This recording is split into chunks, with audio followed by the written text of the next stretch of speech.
Olá, aluno, bem-vindo. Vamos dar continuidade ao nosso conteúdo. Vamos estar estudando sobre resíduos sólidos. Então, gente, esses resíduos sólidos, eles passam por um processo de gerenciamento, tá?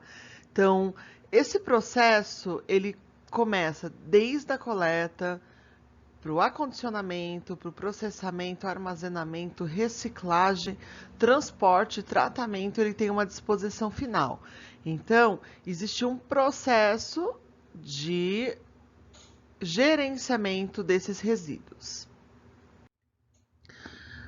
Em 2010, foi instituída a Política Nacional de Resíduos Sólidos, pela legislação 12.3051, em 2 de agosto. Né? Então, essa legislação ela institui a Política Nacional de Resíduos Sólidos. Né? A gente tinha uma legislação de 98, que foi atualizada em 2010. A Política Nacional de Resíduos Sólidos, ela reúne um conjunto de princípios, objetivos, instrumentos, diretrizes, metas e ações que são adotadas pelo governo federal, sendo isoladamente ou em regime com os estados, Distrito Federal, municípios e até particulares, com o objetivo de ter uma gestão de gerenciamento desses resíduos, preservando o que? A parte ambiental. Então, os resíduos eles podem ser classificados de acordo com a sua origem, tá? Com a sua origem. Então, por exemplo, resíduo domiciliar é aquele que provém da parte doméstica, das residências urbanas. Tem o resíduo de limpeza urbana, os resíduos sólidos urbanos, englobam resíduos domésticos e da limpeza urbana. Tem resíduos de estabelecimentos comerciais, dos serviços públicos de saneamento básico, os resíduos industriais e os resíduos de serviços de saúde que a gente vai estar aqui focando, que são os gerados nos serviços de saúde, conforme definido por esse regulamento que eu já vou mostrar para vocês. E ainda tem outros resíduos, né, de construção civil, agrosilvopastores, que mais? De serviços de transporte, de mineração e entre outros. Além da gente classificar os resíduos sólidos de acordo com a origem, a gente também pode classificar de acordo com a periculosidade, tá bom? Então, existem os resíduos sólidos que são perigosos e os não perigosos. Os que são perigosos são aqueles que têm inflamabilidade, podem ser corrosivos, reagem, têm uma reatividade, são tóxicos, têm uma patogenicidade, por exemplo, os hospitalares. Carcinogenicidade, isso quer dizer que um resíduo ele pode causar câncer. Teratogenicidade é aquele resíduo que pode causar má formação fetal. Quando o resíduo é teratogênico, a gente fala de uma gestante entrar em contato, o feto ele pode ter alterações. Mutagenicidade é causar alterações nos genes, né? E esses tipos de resíduos aqui, eles apresentam significativo risco à saúde pública ou à qualidade ambiental de acordo com a lei. Se a gente pensar, o resíduo hospitalar, ele tem praticamente todas essas características. Então, um resíduo hospitalar, ele é um resíduo perigoso. Já os resíduos não perigosos são aqueles que não se enquadram nessas características dos resíduos perigosos e eles geralmente têm uma composição praticamente domiciliar, né? Então a gente percebe que são restos alimentares, né? Frascos, e restos realizados com a higiene íntima das pessoas. Tem um artigo, essa política no artigo 25, ela coloca que o poder público, o setor empresarial e a coletividade são responsáveis pela efetivas ações voltadas para assegurar a política, as suas diretrizes, Tá? Então, nós como cidadãos, nós também temos a obrigação de verificar se toda essa política está sendo feita, né? E se achar qualquer tipo de ocorrência que não deve estar acontecendo, fazer a denúncia. Então, nós não podemos ver lixo hospitalar, por exemplo, jogado em um terreno baldio, né? Na verdade, nem nenhum tipo de lixo. O artigo 27, as pessoas físicas ou jurídicas também são responsáveis pela implementação e operacionalização integral desse plano de gerenciamento de resíduos sólidos. Porque, assim, esse plano de gerenciamento de resíduos sólidos, ele determina que os resíduos eles tenham um local para ter um descarte final. E a gente também tem essa responsabilidade. Então, por exemplo, quando que eu quebro essa responsabilidade? Quando eu não gerencio os meus resíduos e acabo jogando eles em locais inapropriados. Outra coisa interessante, que foi até perguntado no chat, tá? Essa política no artigo 33, ela coloca, ó, são obrigados a estruturar e implementar sistema de logística reversa mediante retorno dos produtos após uso pelo consumidor e de forma independente do serviço público de limpeza urbana e de manejo de resíduos sólidos, os fabricantes e importadores de agrotóxicos, pilhas, pneus, óleos lubrificantes e resíduos, embalagens, lâmpadas fluorescentes, produtos eletrônicos e seus componentes. Então, toda fábrica que trabalha com esses tipos de produtos, eles devem implementar pela legislação a logística reversa, ou seja, deixar locais de captação desses produtos. Isso é legislação, isso não é a critério das indústrias. A indústria, por exemplo, que fabrica pilha, bateria, por legislação, ela tem que ter uma logística reversa. Então, gente, os resíduos sólidos, como a gente falou, ele tem que passar por todas essas fases, tá? Sendo perigosos ou não. Então, o ideal, gente, seria a gente não gerar, né? Mas como a gente gera, nossa, e como a gente polui, né? Muito, né? Com o capitalismo, tudo tem embalagem, é uma embalagem dentro de embalagem. Então, como a gente polui muito, né? A gente tem que ter uma disposição final. Então, o ideal seria o quê? Reduzir. Reduzir como? Reciclar, reutilizar, né? Se não for,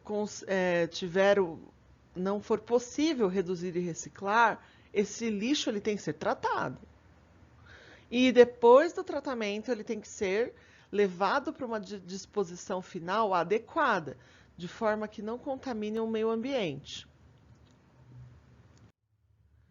Então, gente, a gente falou um pouquinho sobre o que é resíduos, né? Falamos que existe um gerenciamento, mas e os resíduos de serviço de saúde, que é onde a gente quer chegar? Então, antes disso, a gente tem duas resoluções. Alguns anos atrás, essas resoluções elas não batiam, mas conseguiram chegar no consenso, né? Então, existem duas resoluções importantes, que é do Conselho Nacional do Meio Ambiente do CONAMA e outra resolução da Anvisa, tá? A gente sabe que a Anvisa é o órgão de vigilância sanitária brasileiro, que tem a responsabilidade de prover medidas de vigilância sanitária, focando na prevenção, na promoção de saúde, né, e na eliminação dos fatores que levam a pessoa a adoecer. E o CONAMA, ele é o Conselho Nacional do Meio Ambiente, visando a integridade ambiental. Então, ambos participam nas legislações dos resíduos sólidos. O CONAMA ele trata do gerenciamento sob o prisma de preservação dos recursos naturais e do meio ambiente, né? Então ele promove a competência aos órgãos ambientais, tanto do Estado e dos municípios, para terem critérios para o licenciamento ambiental do sistema de tratamento final e do destino final dos resíduos.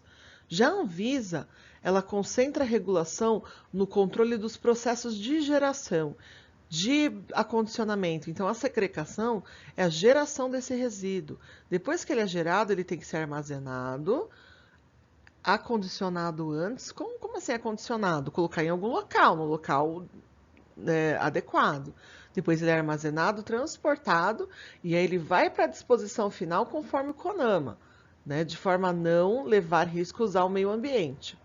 E aí, a Anvisa também estabelece alguns procedimentos operacionais em função desses riscos, né, e fazendo toda a inspeção e controle dos serviços de saúde.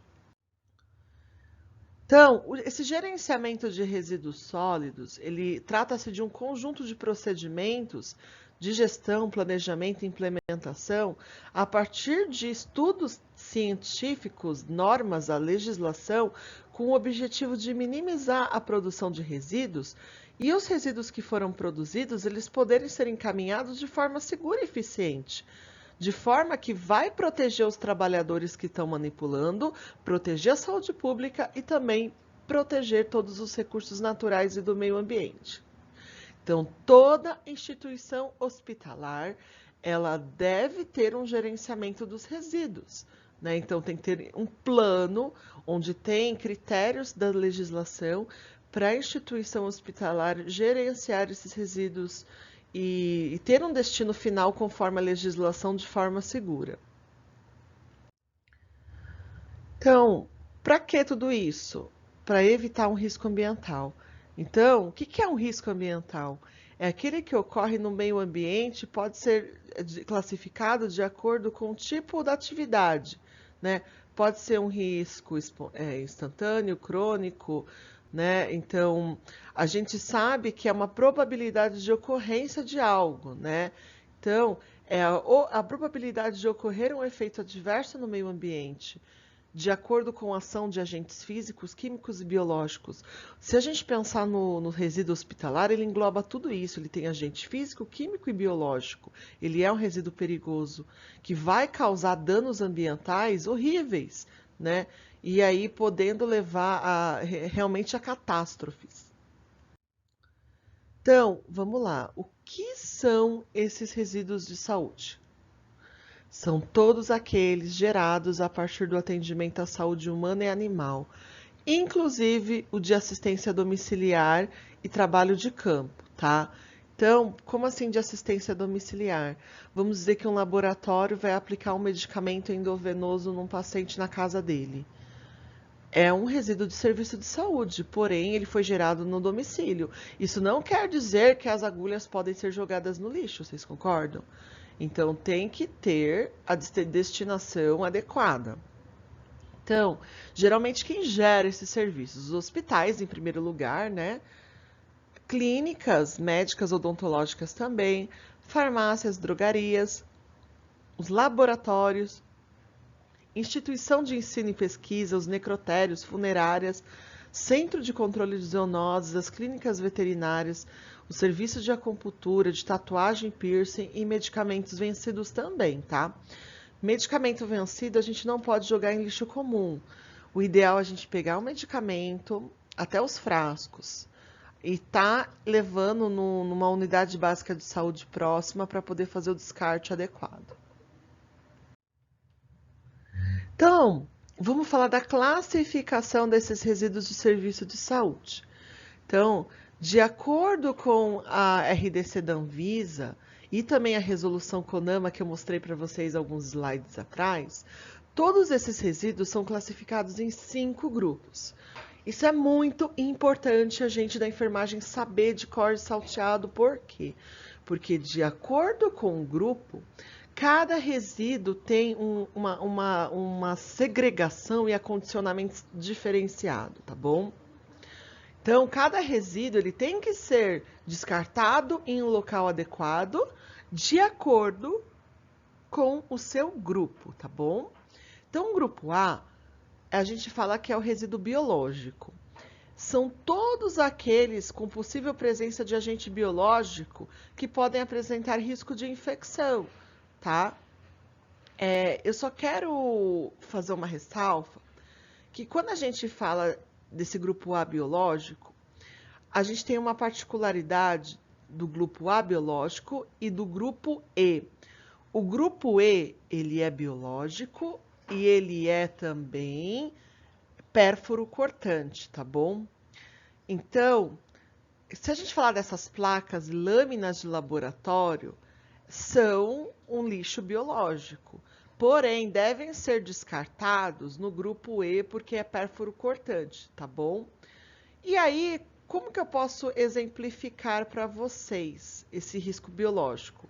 Gases, por exemplo, que retiraram de uma ferida, aquela luva que tem presença de sangue de secreção, né? Então, esses materiais, né, bolsas de sangue, o resto daquele medicamento que foi infundido, tudo isso pode ter presença de agente biológico. O grupo B, resíduo químico, ele contém substâncias químicas que apresentam risco à saúde pública, né? E dependendo até características de inflamabilidade, corrosidade, reatividade e toxicidade, tá? Então, o que a gente vê muito na nossa prática, gente? Terapia antineoplásica, que são as quimioterapias. Resíduos também contendo metais pesados, geralmente a gente não utiliza. Mas, por exemplo, né, na CME, os desinfetantes. Então, eu fiz aqui só uma ressalva que hoje todo o material que é utilizado na oncologia, descarte de terapia antineoplásica, ele é um resíduo de classe B que deve ser descartado em um local adequado, tá? Hoje, esse daqui é um descarpaque, tá? Que a gente utiliza para eliminação de pérfuro cortante. Então, se a gente puncionou a veia de um paciente que tomou uma quimioterapia, aquele material deve ser descartado aqui, inclusive os frascos de soro, tá bom? Não vai no lixo, aquele lixo, né, do grupo A, deveria ir lá. Só que como é quimioterápico, ele tá no grupo B, ele é tóxico, ele tem que vir nesses frascos aqui, tá bom? Se for resíduo quimioterápico, então vamos dizer que acabou aquela bolsa de soro com quimioterapia. O ideal é descartar nesses frascos de polietileno, tá bom? Alguns hospitais fazem o seguinte, descartam, existem uns saquinhos protetores, né? Então coloca todo o material quimioterápico que tirou do paciente nesses saquinhos protetores e a gente joga nesse descarpaque e no final coloca aqui dentro. Alguns hospitais também trabalham dessa forma, tá bom?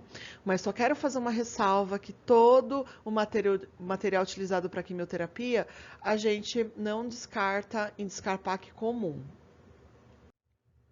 O grupo C é o grupo radioativo, então é aquele resíduo que vem de toda atividade resultante de radiação, né? Então a gente tem um serviço de medicina nuclear e radioterapia. O grupo D é semelhante ao domiciliar, que também tem no hospital. No hospital a gente tem os sanitários, tem também a copa. Então, esses daqui não apresentam risco biológico, químico, radiológico à saúde e ao ambiente. Eles são separados conforme resíduos domiciliares. Só quero fazer uma ressalva que todo esse resíduo do grupo B, eles têm um destino final diferente dos demais grupos. E aí, como eu falei, gente, esse é o grupo E, os pérfuros cortantes. Ele acaba sendo dois grupos em um, vamos dizer assim, né? O grupo E, ele é material pérfuro cortante, né? Tais como lâmina de barbear, agulha, ampola de vidro, pontas, todos aqueles materiais catéteres que a gente funcionou o paciente. Só que ele também tem um risco biológico, concorda? Porque geralmente esses pérfuros cortantes aqui, eles foram manipulados no paciente. Quais são os riscos que esses grupos apresentam? Os 4 grupos. Mas, na verdade, se a gente pensar todos, né? Mas o domiciliar, a gente pensa que o grupo D domiciliar, ele não é perigoso. Então, os riscos, ele está desde o manejo até a projeção final dele, né? Por isso que vocês vão ver que existem técnicas adequadas para poder manejar esses resíduos, tá bom? Olha que, gente, olha que coisa horrível. Isso daqui é lixão em céu aberto, que hoje também a gente não tem mais isso, né? A gente trabalha mais com com outro tipo de disposição final que eu vou mostrar para vocês. Mas olha, isso daqui é cheio de material hospitalar. E aí você imagina, né, os animais expostos, aí chove, aí aquele agente infiltra no solo, pode fazer a infiltração num manancial, num rio próximo, né? Então, para que essa infecção ela não ocorra, né, a gente tem que fazer um manejo adequado. E se a infecção ocorrer, ela pode ter relação de diversos, né, fatores. O que leva uma pessoa a se contaminar com resíduo de serviço de saúde? Primeiro, geralmente ele tem um agente. Ele tem uma dose, né? Ele pode ter uma determinada dose de infectibilidade, tá? Então, a depender do tipo do resíduo, então, por exemplo, assim, se fura com uma agulha de um paciente com hepatite, você tem risco de contrair hepatite? Tem. Isso vai depender da carga viral daquele resíduo, tá? Qual que é a minha resistência? Como que está o meu sistema imunológico? De que forma que eu fui contaminada? Então, uma hepatite, você tem um risco muito grande de se contaminar por meio de um pérfuro cortante, né? Então, a via de transmissão, ela está envolvida em relação aos riscos de contaminação. Então, a gente tem a destinação dos resíduos, tá? Que devem ser aplicada. E, para vocês terem ideia, gente, em 2000, isso já faz um bom tempo, mas eu trouxe para vocês terem ideia de como era o panorama antigamente, tá? Uma pesquisa em 2000 mostrou que a maioria dos municípios brasileiros não utilizavam um sistema apropriado de coleta e disposição final. E de um total de 5.000, quase 5.510 municípios, somente 63% realizavam a coleta adequada dos resíduos, né? E a maioria levavam por disposições a lixões, isso em 2000, fazem já bastante tempo, 20 anos. Hoje a realidade é outra. Hoje a gente tem um controle diferenciado. Vocês podem ver que 10 anos depois, frente a isso também, a gente teve a Política Nacional de Destinação dos Resíduos. Então, quem deve cuidar desse resíduo, tá? Então, a política de 2010 institui que quem cuida são os geradores. Eles têm toda a responsabilidade de fazer toda a destinação desses resíduos. E aí cabe aos órgãos públicos a gestão disso, tá? Então, como que as instituições hospitalares, clínicas, enfim, vão controlar isso? Por meio do plano de gerenciamento de resíduos de saúde, que é um documento que ele tem que ter todas as ações que são relativas ao manejo desses resíduos. Tem que ter a descrição detalhada de todas as etapas, desde a segregação de gerar esse resíduo até o seu destino final. E também considerando a biossegurança, as medidas de segurança dos trabalhadores e do ambiente. Então, aqui estão as fases que eu já falei. A gente vai falar agora, fase por fase. Então, primeira, que eu estou falando tanto da tal segregação, né? O que é a segregação? Então, ela é realizada pela pessoa que produz o resíduo. Gente, como nós da enfermagem produzimos muitos resíduos, muito. Então, ela consiste em separar e colocar o resíduo nos locais designados, com cuidados especiais. Então, vamos dar um exemplo. Você vai lá e vai administrar um medicamento num paciente e fazer um curativo. Você foi lá, ministrou, puncionou uma veia, e aí você tem uma gaze com sangue, você tem invólucro com sangue, né? Você tem uma luva contaminada. Onde que você vai jogar isso? No resíduo biológico, lembram? Lá do grupo, qual grupo? Grupo A. Se for pérfuro cortante, grupo E, tá? A luva contaminada vai para o grupo A e o pérfuro grupo E, tá bom? Então, o enfermeiro, ele tem o dever de fazer a supervisão de tudo isso. Por quê? Porque, infelizmente, né, a gente tem um problema muito grande com lixo no hospital. As pessoas jogam lixo no lugar errado. Gente, eu já cheguei a ver latinha, uma vez eu vi uma latinha de milho dentro do pérfuro cortante. Tem cabimento um negócio desse? Né? Então, eu como enfermeira, eu tenho que orientar a minha equipe, trabalhar com educação em saúde, né? Envolver eles nessa separação de forma adequada. Porque, gente, se um lixo foi. Eu não posso ficar lá manuseando após esse lixo. Não posso fazer isso. Isso pode me causar riscos à saúde. A partir do momento que o lixo foi descartado, a gente pensa que o profissional ele tem o preparo técnico-científico para pensar no local que tem que ser descartado. E o principal objetivo não é apenas reduzir a quantidade de resíduo, porque, se eu estou abrindo uma seringa, eu vou pensar, eu preciso dessa seringa? Eu tenho que tomar cuidado para não contaminar, para não ter que abrir outra e gerar mais resíduos, entendeu? Então, a gente tem que ter uma cultura organizacional de segurança e de não desperdício, né? E no hospital é um pouco difícil a gente falar de reutilização de resíduos, né? A gente fala mais da reutilização do grupo D, né? Que aí entra em outros aspectos. Então, gente, olha essa foto. A gente vai ver mais para frente o acondicionamento. Todo resíduo do grupo A, biológico, ele tem que ficar em saco que é branco, tá bom? Os resíduos que são do grupo D, eles ficam geralmente no saco preto. Olha, gente, que perigo aqui, ó. Saco de resíduo biológico, ó, papel alumínio, né?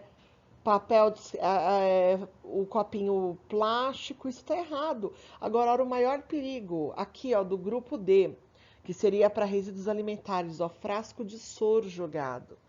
Hoje nos hospitais tem vigilância disso, o enfermeiro tem essa responsabilidade e quem jogar em local inadequado tem que ser punido por causa disso.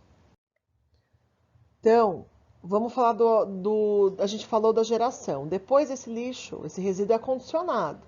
Então, o acondicionamento é o ato de isolar o resíduo, né? Que pode ser por meio de saco, de engarrafamento. A gente tem que isolar ele do meio externo, evitando a contaminação e afastando principalmente das pragas urbanas, de vetores, né? Ele tem que ser identificado por símbolos, que vai permitir, durante todo o transporte e manipulação, saber que tipo de resíduo é. Então vamos lá, vamos entender sobre o acondicionamento e sobre a identificação. Então, o grupo A, como o grupo B, eles têm essa identificação aqui, que são lixos biológicos. Qual que é a diferença, gente? O grupo E são resíduos de pérfuro cortante. Então, eles têm que ser descartados em locais apropriados e rígidos, como o descarpaque. O grupo B são resíduos através do símbolo de caveirinha, que são aqueles químicos, substâncias tóxicas, né? Não sei se vocês perceberam, depois vocês voltam e dão uma olhada, que aquele descarpaque da terapia antineoplásica que eu mostrei para vocês, ela é o descarpaque, igual o grupo B, porque é pérfuro cortante, só que em vez de ter aquele símbolo do biológico, ela tem a caveirinha.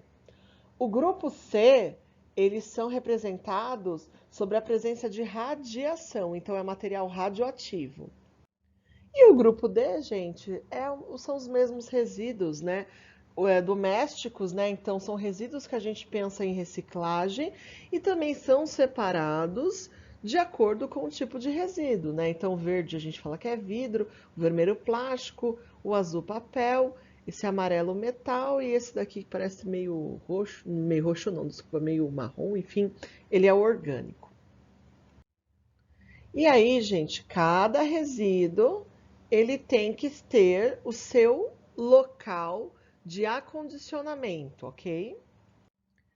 Bom, depois que esse resíduo ele foi gerado, dentro do setor existem locais que a gente fala, um deles, né, a gente fala do expurgo, que é um local onde a gente deixa esses resíduos, tá? Então, por exemplo, na hora que uma caixinha de pérfuro cortante, ela enche, a gente fecha, ensaca ela e deixa dentro do expurgo e avisa para virem retirar, tá?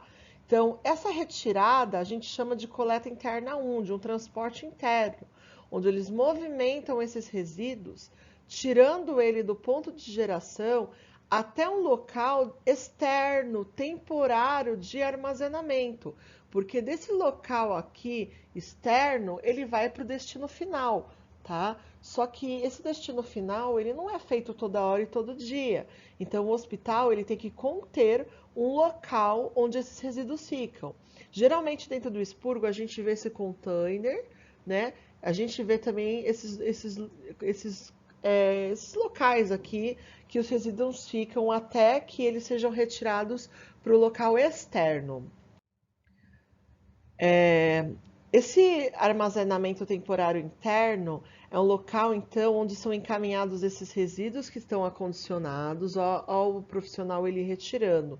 Tem que ser de fácil acesso e ele é realizado para os resíduos que são recicláveis e não recicláveis, tá? Na verdade, gente, ele é realizado para os dois, ok?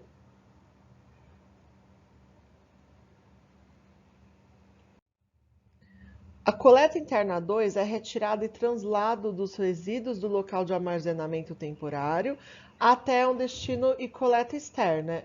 Isso tem que ser realizado em horários pré-estabelecidos. O profissional ele tem que utilizar todas as EPIs. Então, tem que ter todo o manuseio seguro, tem que ter todas as EPIs e tem que ter um local para poder levar, porque, por exemplo, aquela caixa de pérfuro cortante que a gente estava falando, a gente utilizou, a gente deixou no local ali, aguardando a retirada. Depois ele vai para o local externo. E aí tem que ter um meio de transportar isso de forma segura. Então, esse armazenamento externo é destinado ao depósito de resíduos do grupo D, não recicláveis, e tem os abrigos de resíduos de serviço de saúde, tá? Então, esse armazenamento externo, ele tem que ter dois tipos e os dois tipos não se misturam. É como se fossem duas casas diferentes, igual essa foto, estão vendo? Ó? Olha só, abrigo de resíduos e abrigo de resíduos químicos. Então, a gente tem os resíduos perigosos e a gente tem os resíduos não perigosos, tá? Esse armazenamento, esses resíduos do grupo D, que são os resíduos parecidos com o doméstico, eles vão ser levados pelo serviço de limpeza urbana, pela coleta urbana, de lixo urbano. Já os resíduos de serviço de saúde, eles vão ficar num abrigo e eles vão ser levados pela empresa responsável e contratada pela instituição de saúde.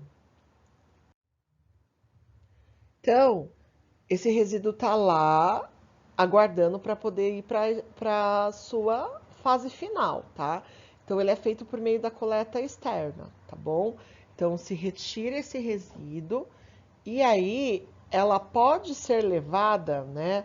A gente fala que existe três formas, né, de levar. Então, pelo SLU, né, que é uma coleta de resíduo do grupo D não reciclável.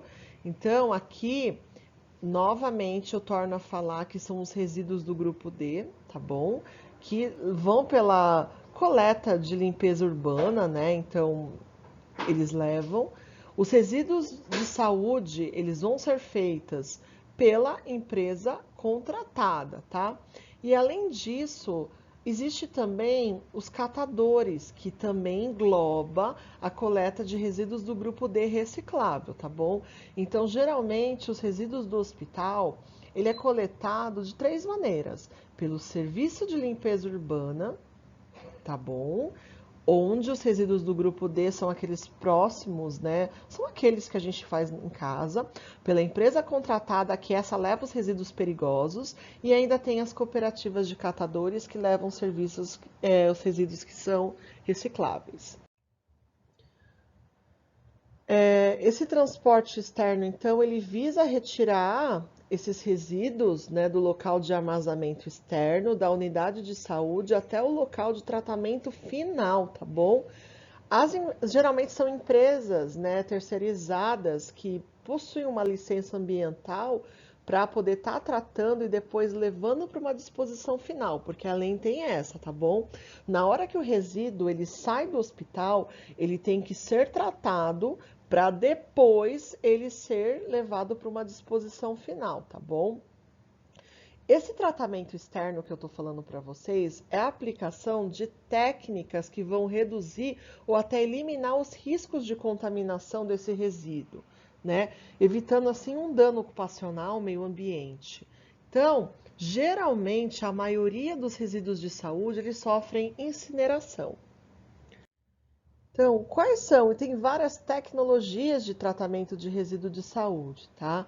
Então, geralmente, eles podem ser autoclavagem, que é feita uma descontaminação com vapor de alta temperatura. Ele tem um baixo custo e não emite, né, não emite muito gases, né? É como se fosse uma autoclava, gigante mesmo.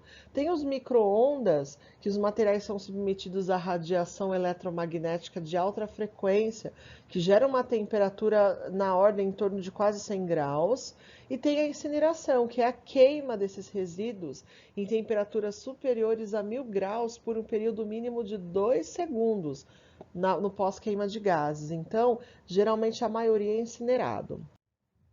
Tem a desinfecção química, que também não é muito utilizada, mas ela requer uma trituração prévia dos materiais para aumentar a eficiência, e após eles são imersos num líquido desinfetante por um período de 15 a 30 minutos. É muito mais caro, né? Então ele não é muito utilizado. E as valas sépticas, que elas não devem ser utilizadas, na verdade, a legislação fala que é em caráter emergencial.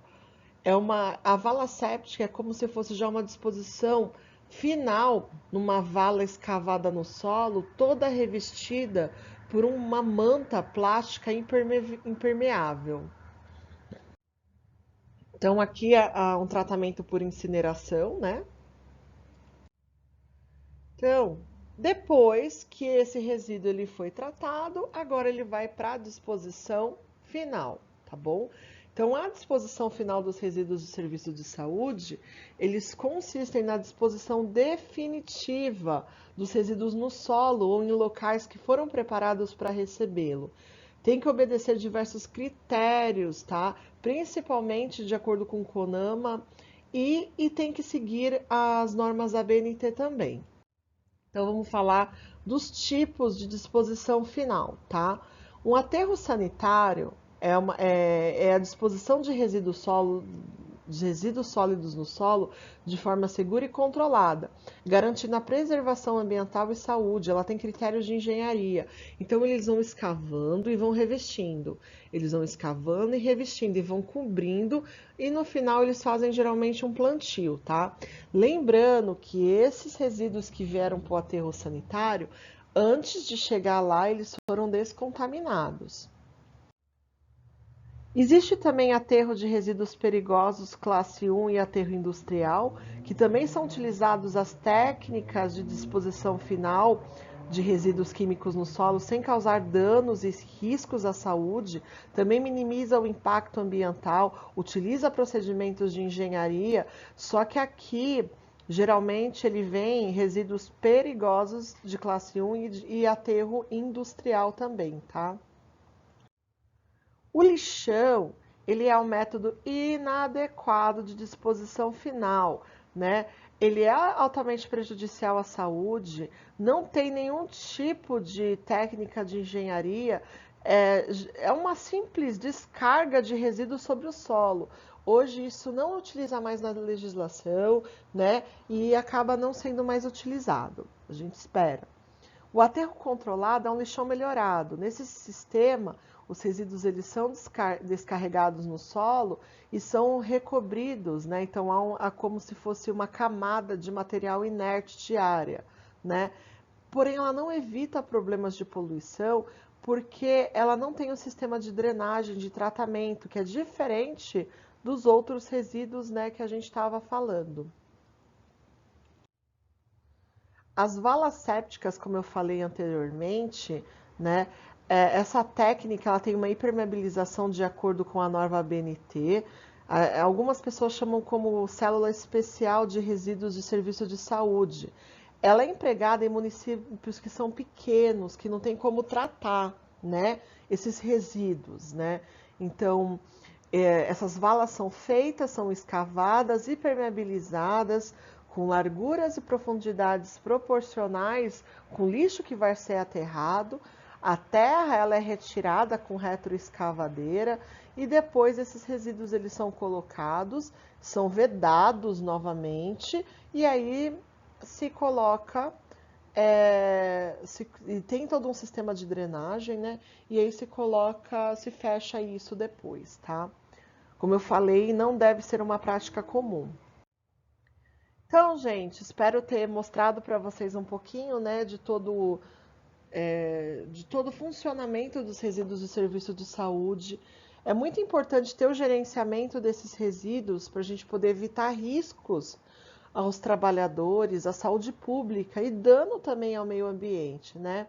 A gente viu que tem que ter um planejamento de todo o processo, desde a geração. Então, a enfermagem ela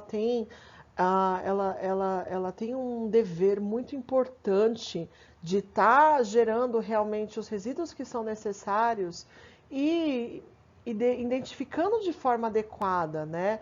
Então, por exemplo, a gente tem muito problema com o resíduo de grupo E, com as caixas de pérfuro cortante, onde as pessoas às vezes passam o limite da caixa.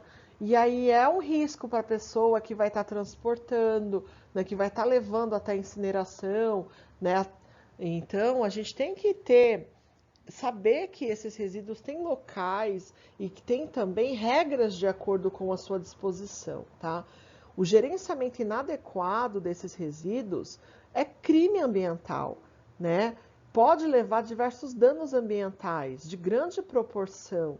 Imagina contaminar lençol freático, córrego, causar infecções, às vezes epidemias, endemias relacionadas a esse material. E também pode levar danos à saúde da pessoa. Você imagina você jogar uma agulha num lixo comum e aí chega alguém, né, lá, a profissional da higiene, ela vai retirar o lixo e se fura. Só que aí tem um problema, de quem que é aquela agulha? A gente não sabe. E aí a profissional vai ter todo aquele aspecto psicológico, porque se furou com uma agulha que ninguém sabe de onde é, não tem como saber, vai ter que fazer um tratamento, né? Tomando todos aqueles medicamentos retrovirais, e isso sem contar a parte psicológica e o medo, né? Então realmente a gente tem que ter muita responsabilidade. Então é isso. Muito obrigado, pessoal. Até a próxima.